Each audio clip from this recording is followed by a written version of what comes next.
हाय, हम और आप यही चाहते हैं कि हमें अच्छे स्टॉक्स कम प्राइस या रीजनेबल वैल्यूएशंस पे मिल जाएं। हालांकि ऐसा कर पाना मुश्किल होता है, लेकिन एज इन्वेस्टर्स हमें हमेशा ऐसे स्टॉक्स को खोजते रहना चाहिए। इसलिए हम अक्सर अपने व्यूअर्स के लिए ऐसे वीडियोस बनाते हैं जहां ऐसे स्टॉक्स आइडेंटिफाई करने की कोशिश करते हैं जो डिस्काउंट पे अवेलेबल हैं, लेकिन जिसके साथ साथ उनके फंडामेंटल्स फाइनेंशियल्स भी अच्छे हों। सो आज के इस वीडियो में हम आपको 5 ऐसे मिड कैप या लार्ज कैप कंपनीज के बारे में बताएंगे जिनके स्टॉक्स अपने 52 वीक लो के करीब ट्रेड कर रहे हैं इस टाइम पे। इस वीडियो में हम इन सभी स्टॉक्स के बिजनेस के बारे में और उनकी की स्ट्रेंथ और पोटेंशियल रिस्क या वीकनेस भी कवर करेंगे, ताकि आपको इन कंपनीज के बारे में एक होलिस्टिक व्यू पॉइंट मिल सके। इसके अलावा लास्ट में हम एक टेबल के थ्रू इन सभी कंपनीज के कुछ की फाइनेंशियल और टेक्निकल मेट्रिक्स भी दिखाएंगे।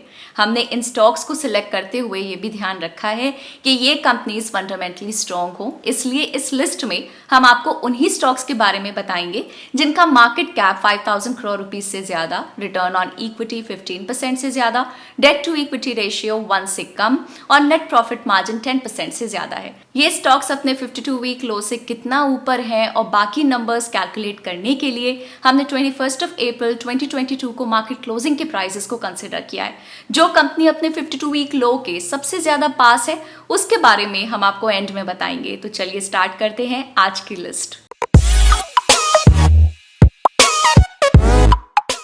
फर्स्ट कंपनी है Procter and Gamble health limited. ये कंपनी फार्मास्यूटिकल्स और केमिकल्स की मैन्युफैक्चरिंग और मार्केटिंग के बिजनेस में एंगेज्ड है।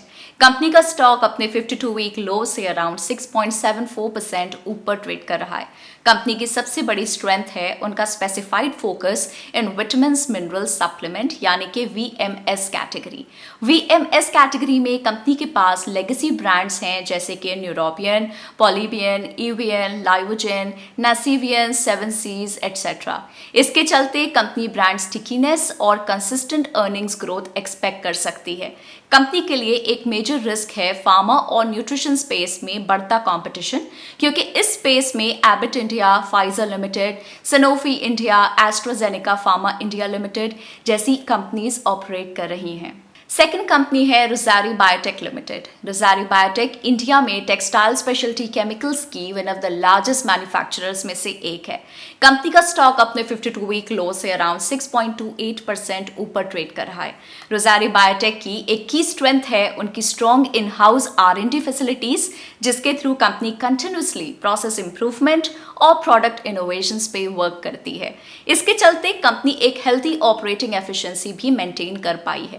कंपनी के लिए एक मेजर कंसर्न है क्रूड ऑयल और फॉरेन एक्सचेंज रेट्स पे डिपेंडेंट उनके रॉ मटेरियल कॉस्ट। उनके की रॉ मटेरियल्स जैसे कि acrylic acid, acetic acid, silicone oil etcetera crude oil से लिंक्ड हैं और उनके ऑलमोस्ट 20% रॉ मटेरियल्स इंपोर्ट किए जाते हैं। थर्ड कंपनी है सुप्रीम इंडस्ट्रीज लिमिटेड। ये कंपनी इंडिया की one of the leading plastic products manufacturing companies में से एक है।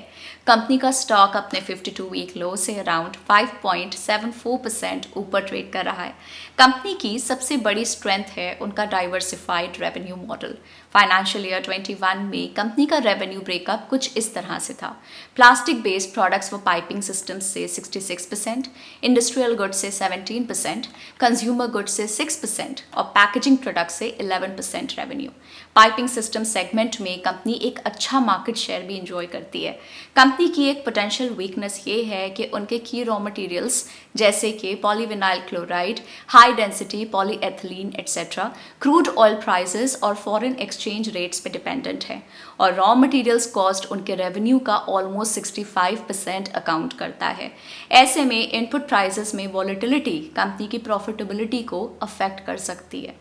फोर्थ कंपनी है HDFC asset management company limited. HDFC AMC India की one of the largest AMCs में से एक है जो कि वेरियस सेविंग्स और इन्वेस्टमेंट प्रोडक्ट्स ऑफर करती है। कंपनी का स्टॉक अपने 52 वीक लो से अराउंड 5.28% ऊपर ट्रेड कर रहा है। HDFC AMC की सबसे बड़ी स्ट्रेंथ है HDFC ग्रुप की strong brand franchise, distribution network और ऑपरेशनल कैपेबिलिटीज। वीकनेस या कंसर्न की बात करें तो वो ये है कि पिछले कुछ क्वार्टर क्वार्टर्स से राइजिंग कंपटीशन और प्राइसिंग प्रेशर के चलते HDFC AMC के मार्केट शेयर में एक डिक्लाइन हुआ है। क्वार्टर 1 ऑफ फाइनेंशियल ईयर 22 में 12.4% से कम होके HDFC AMC का market share quarter 3 of financial year 22 में 11.6% पे रिकॉर्ड हुआ था। अब बात करते हैं लास्ट कंपनी की, जो है Sanofi India. Sanofi India pharmaceutical products की मैन्युफैक्चरिंग और सेल के बिजनेस में एंगेज्ड है। कंपनी का स्टॉक अपने 52 वीक लो से अराउंड 1.14% ऊपर ट्रेड कर रहा है। सनोफी इंडिया की मेजर स्ट्रेंथ है इंडियन OTC ड्रग मार्केट में उनकी strong branded presence. OTC drugs ऐसी मेडिसिन होती हैं जिनके लिए आपको डॉक्टर के प्रिस्क्रिप्शन की जरूरत नहीं पड़ती। सनोफी के OTC पोर्टफोलियो में पावर ब्रांड्स हैं जैसे कि Allegra, Combiflam, Soframycin, एंटेरोजर्मिना, ईकॉट plus etcetera, और स्ट्रॉन्ग ब्रांड्स की वजह से कंपनी एक healthy net profit margin enjoy करती है। सनोफी इंडिया का नेट प्रॉफिट दिसंबर 2020 में 478 करोड़ से बढ़ के दिसंबर 2021 में 944 करोड़ पे पहुंचा, जो कि ऑलमोस्ट डबल है। लेकिन अगर आप इसको डिटेल में एनालाइज करेंगे तो इसमें से 496 करोड़ रुपीस का प्रॉफिट कंपनी ने एक्सेप्शनल आइटम्स के थ्रू अर्न किया है, जो कि वन टाइम इवेंट्स होते हैं। तो आपको इस बात को जरूर ध्यान में रखना चाहिए।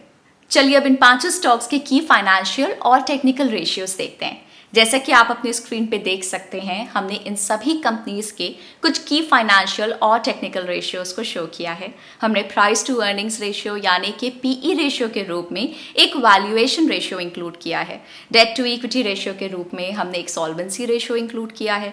रिटर्न ऑन इक्विटी यानी कि ROE के रूप में हमने एक प्रॉफिटेबिलिटी रेशियो इंक्लूड किया है।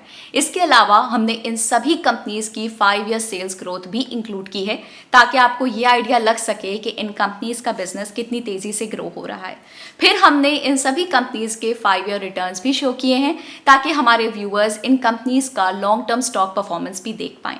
और फाइनली हमने 2 टेक्निकल इंडिकेटर्स की वैल्यू भी इंक्लूड की है, सो दैट आप इन स्टॉक्स को टेक्निकल पर्सपेक्टिव से भी देख पाएं। हमने 2 इंडिकेटर्स का यूज किया है, 200 डे मूविंग एवरेज यानी कि 200 DMA और RSI 14। अगर एक कंपनी का स्टॉक प्राइस 200 DMA से ऊपर की तरफ ट्रेड कर रहा है तो स्टॉक को बुलिश माना जा सकता है, और अगर प्राइस 200 DMA के कंपैरिजन में नीचे की तरफ ट्रेड कर रहा है तो इस स्टॉक को बेरिश कहा जा सकता है।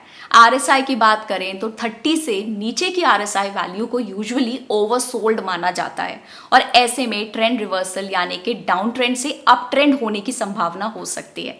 सिमिलरली 70 के ऊपर की RSI वैल्यू को ओवरबॉट माना जाता है, और ऐसे में भी एक ट्रेंड रिवर्सल की पॉसिबिलिटी रहती है।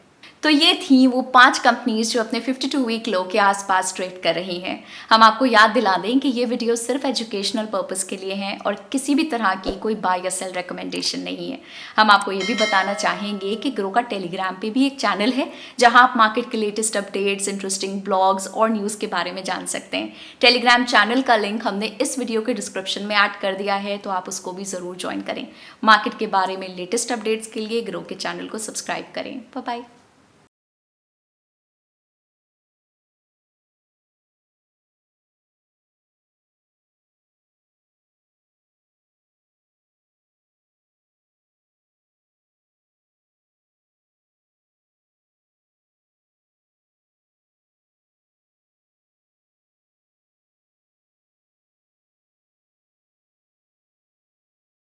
Investment in securities market are subject to market risks. Read all the related documents carefully before investing. Please read the risk disclosure documents carefully before investing in equity shares, derivatives, mutual fund, and or other instruments traded on the stock exchanges.